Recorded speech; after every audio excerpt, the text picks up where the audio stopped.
ही हृदयद्रावक घटना सोलापूरच्या भगवान नगर झोपडपट्टीत जवळील सार्वजनिक पाण्याच्या टाकीजवळ घडली आहे। पूजा देवी विनायक पवार असं आयुष्य संपवणाऱ्या महिलेचं नाव आहे, तर विनायक पवार असं तिच्या पतीचं नाव आहे। ऐन गुढीपाडव्याच्या दिवशी मध्यरात्री मयत पूजा देवीचा पती विनायक यानं भगवान नगर झोपडपट्टीत जवळील सार्वजनिक पाण्याच्या टाकीला असलेल्या लोखंडी अँगलला गळफास घेऊन आत्महत्या केली।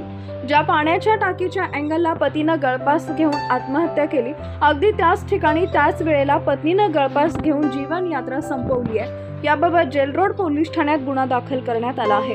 क्षणिक आवेशातून दोघांचे प्राण गेले। यामुळे मात्र 8 वर्षाचा हर्ष आणि 4 वर्षाची महालक्ष्मी ही चिमुकली मात्र पोरके झाली। यातील पाडव्या दिवशी आत्महत्या केलेला विनायक पवार तसा हरहुन्नरी तरुण पेंटिंगची कामं करायचा। त्यानं अन्य भावांनाही या कलेत पारंगत केले।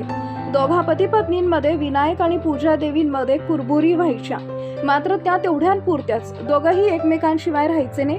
घटनेपूर्वी झालेल्या भांडणातून दोघांनाही आपला जीव गमवावा लागला। यातील मयत विनायक आणि पूजा देवी यांचं लग्न नात्यातच झालेलं होतं।